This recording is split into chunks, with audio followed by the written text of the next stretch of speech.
केलेला नाही। आणि जर तुम्हाला वाटत असेल तुम्ही अडाणी आहात तर नक्कीच तुम्ही अडाणी असाल। मला सांगितलं की सुरेश कोळेकर फुटला आहे म्हणून सांगितलं आहे। इथून पुढच्या काळामध्ये तुम्ही जर आरोप केला तर त्याला प्रतिउत्तर तुम्हाला नक्कीच भेटणार आहे। त्यामुळे आरोप करताना 100दा विचार करा। 29 दवाखान्यात फुटू तीच माणसं, तीच पहिला मत टाकलेली माणसं मिळली तर अजून काम तीच। आता मला पण वाटायला तात्या ती खरंच घाबरले। तुम्ही फाटी ओढतो, तुम्हाला सांगू काय, ही सगळी कार्यकर्ते फाटी ओढणारेतलेच आहेत। तर यांच्यावर ही आज वेळ आलेली आहे की बाहेरून माणसं घेऊन येऊन इथं प्रचार करण्याची। माझ्या समाजाची जाणीव सीट त्यांनी उभा करून आमचं खच्चीकरण प्रयत्न केलाय। पण मी स्वतःहून जैन समाजाच्या भेटी प्रत्येकाला जाऊन यांनी आमच्याकडे मागणी केलेली नाही, आम्ही यांना उमेदवारी नाकारलेली नाही। ते भाजपमध्ये जाणार असेल तर ते भाजपमध्ये जाऊ देत, आम्ही सगळे एकसंघ आहोत आणि त्यामुळे आमच्या इथला जैन समाज तिकडे जाईल ही कल्पना डोक्यातून काढून टाका। प्रत्येक बातमीतील घटनेच्या वास्तविकतेची तुलना थेट पाहत रहा चांगली अपडेट। सलगर येथे महाविकास आघाडीच्या वतीनं भव्य प्रचार शुभारंभ कार्यक्रम अत्यंत उत्साहपूर्ण वातावरणात पार पडला। या प्रचार शुभारंभाच्या निमित्ताने काढण्यात आलेल्या भव्य पदयात्रेला ग्रामस्थांचा उत्स्फूर्त प्रतिसाद लाभला।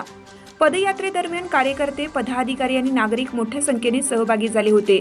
संपूर्ण गावातून मार्गक्रमण करताना महाविकास आघाडीच्या घोषणांनी परिसर दुमदुमून गेला होता।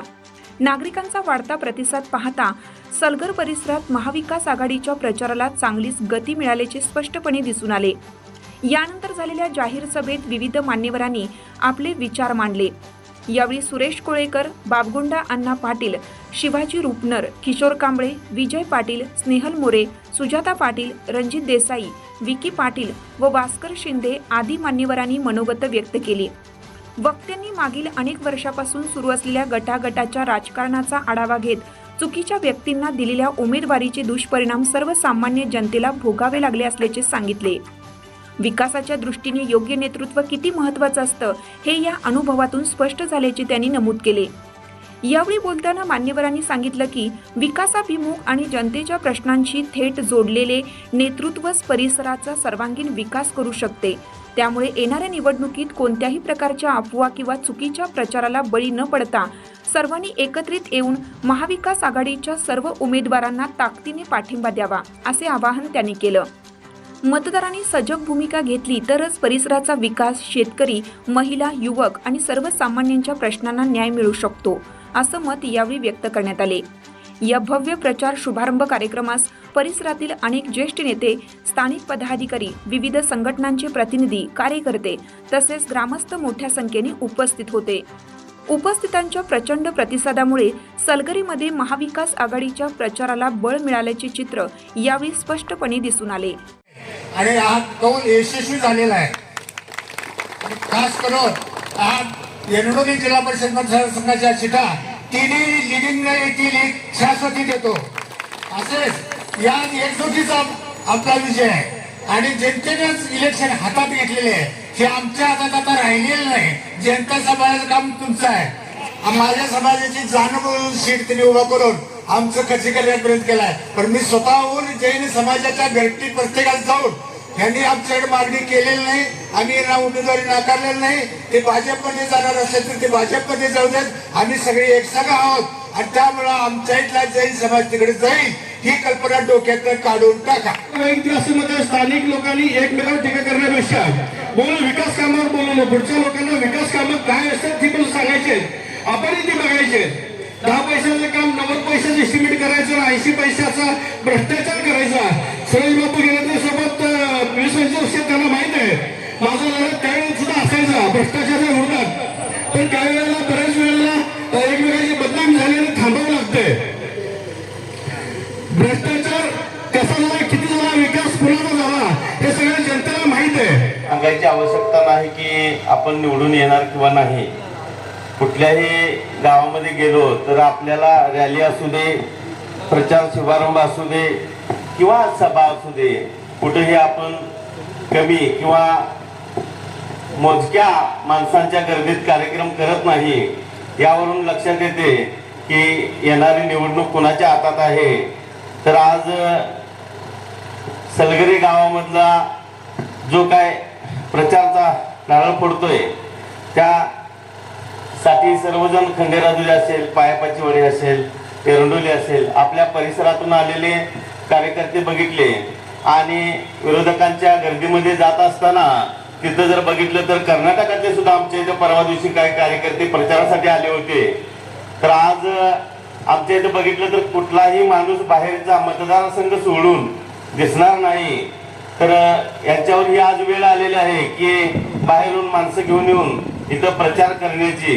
कारण की हा प्रचारचा नारळ फोडण्यापेक्षा आपण विजयाचाच नारळ एकत्र फोडला असता तर विजेता ते बरं झालं असतं. परंतु बंधूंनो, ठीक आहे, काय अडचण नाही.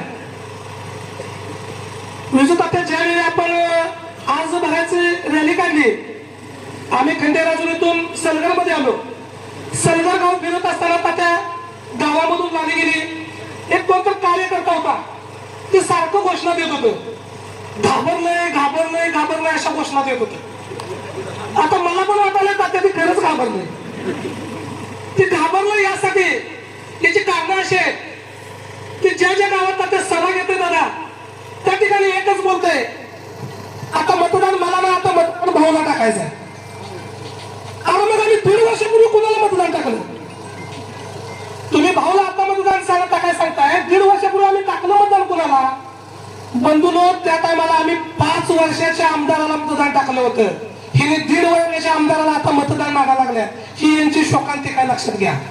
नेते एकीकडे आणि जनता एकीकडे. अरे नेता हा, नेत्याचा खरा आधारस्तंभ कोण असते तर ती जनता असते. आम्ही पण खंडराजुरी गावचे नेता आहे, मला वाटतं मी आहे, तात्या आप्पा आहे, खंडराजुरी गावात आम्ही पण राजकारण करतोय. जनताच आमच्या पाठीमागे राहिलं, मग आम्ही तिथे खंडराजुरी बसून काय करायचं? जनताच विजू दाते असतील, सुरेश दाते असतील, महेश दादा असतील आणि ते तवटे दादा असतील, यांच्या पाठीमागे आमची जनता लागला. खंडराजुरी बसून आम्ही गोटे घेणार आहे? आम्हाला पण ते जनतेच्या पाठीमागे राहिलं पाहिजे, आम्हाला पण आमचं राजकारण टिकवलं पाहिजे. यासाठी नेताच नाही, जनताच नाही, तर सगळ्यांनीच चेंड मारलाय आणि सगळेजणच या नेत्यांच्या मागे लागले. आम्ही आमच्या गावात विकास केला तर आमच्या गावात फक्त बघा, फक्त 5 बाकडे दिल्या. 5 बाकडे सोडून बाकीचं 1 रुपयाचं काम तर आमच्या गावात केलं नाही. त्या माणसानं म्हणजे आपल्या आप्पानं, म्हणजे आपल्या गावच्या आप्पानं केलं नाही.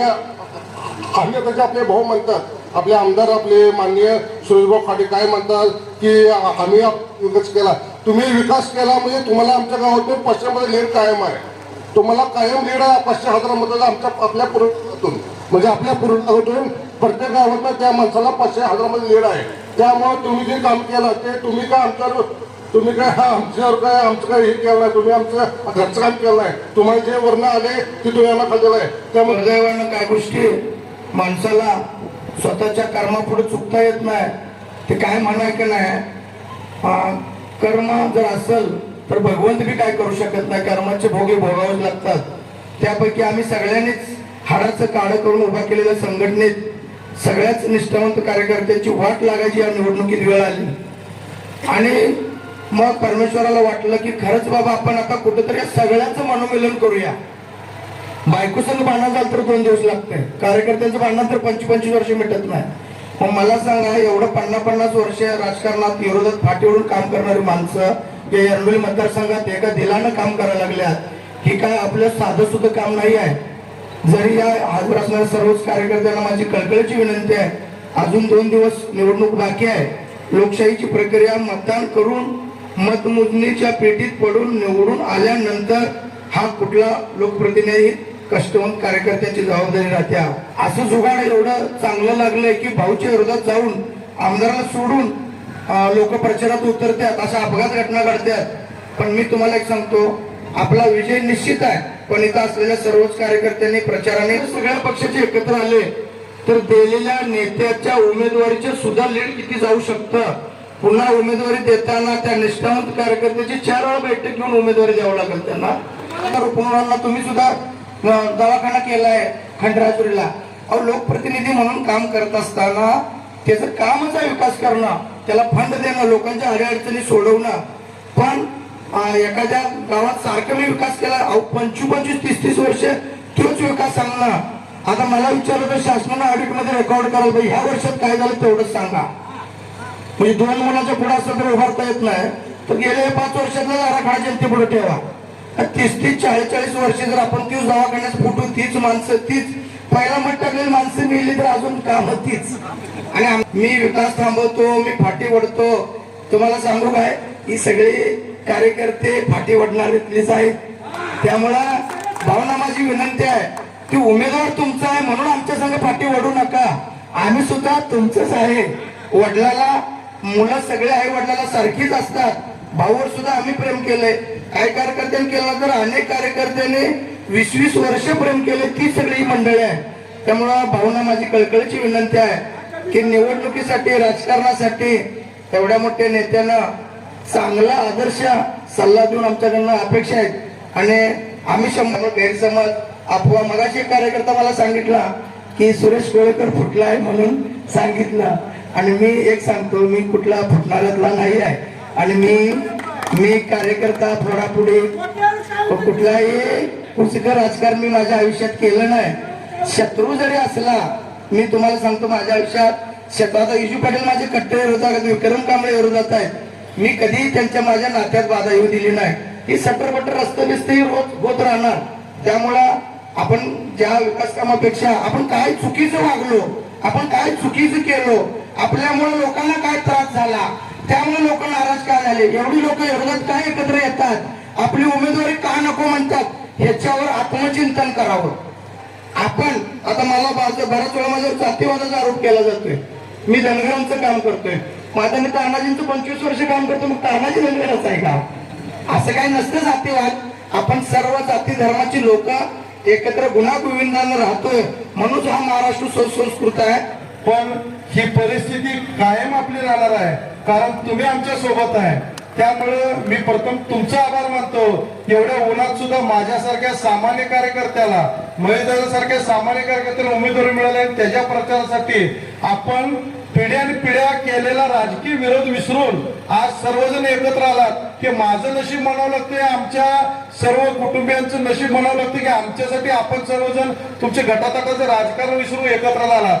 आपण एकत्र आला हा बोल काही सांगू दे.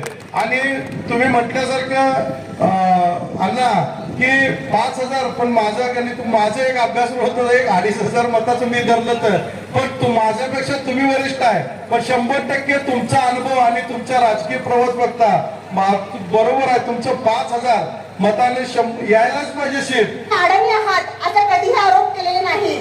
आणि मी विशालदादांना नक्की सांगेन की जर अशी अडाणी तुम्ही आणि कुणावरती अडाणी आहात असा जर आरोप केलेला असेल तर ती क्लिप तुम्ही व्हायरल करा. पण आम्ही कुणावरही असे खोटे आरोप केलेले नाहीत. त्यामुळे विरोधकांनी भाषणामध्ये जर टाळ्या मिळवायच्या असतील तर विरोधकांवर आरोप करायचे आणि खोटे नाटे सांगून काही तर टाळ्या मिळवून घ्यायच्या, हे बंद करा. आम्ही इथून पुढच्या काळामध्ये तुमच्या आरोपांना प्रत्यारोप देण्यासाठी सज्ज आहोत. आणि त्यामुळे तुम्ही कोणतेही खोटे आरोप करू नका आणि सहन करून घेतले जाणार नाहीत. इतके सक्षम उमेदवार आम्ही आहोत.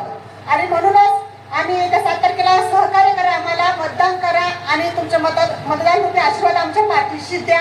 नक्कीच आम्ही तुमच्या समस्यांचं निवारण करण्याचा प्रयत्न करू. महिला भगिनींचा आवाज बनवून पंचायत समिती, जिल्हा परिषद मध्ये तुमच्या सर्व समस्यांचं निवारण करण्यासाठी तुमचा आवाज बनवून तिथं तुम्ही तुमचा आवाज पोहोचवण्याचा प्रयत्न करू. यासाठी आम्ही सांगतो की शिक्षित आहोत, आम्ही सुशिक्षित आहोत. आम्ही कुणावरही खोटा आरोप केलेला नाही. आणि जर तुम्हाला वाटत असेल तुम्ही अडाणी आहात तर नक्कीच तुम्ही अडाणी असाल. कारण तुम्हाला वाटतं जिल्हा परिषद पंचायत समितीचा जर फरक कळत नसेल तर तुमच्या जिल्हा परिषद पंचायत समितीची ही निवडणूक आहे. तुम्ही कार्य सांगता ते आमदारांच्या निवडणुकीमध्ये जे आमदारांनी कार्य केलेलं आहे, तर खरंच तुम्ही असणार मग अडाणी असं मी आज या ठिकाणी म्हणता. याच्या अगोदर कधीही म्हटले नाही पण या ठिकाणी म्हणत आहे. इथून पुढच्या काळामध्ये तुम्ही जर आरोप केला तर त्याला प्रतिउत्तर तुम्हाला नक्कीच भेटणार आहे. त्यामुळे आरोप करताना 100दा विचार करा. इतकंच बोलते आणि येत्या 7 तारखेला या घड्याळ्याच्या बटन दाबाने आम्हाला सहकार्य करा. धन्यवाद.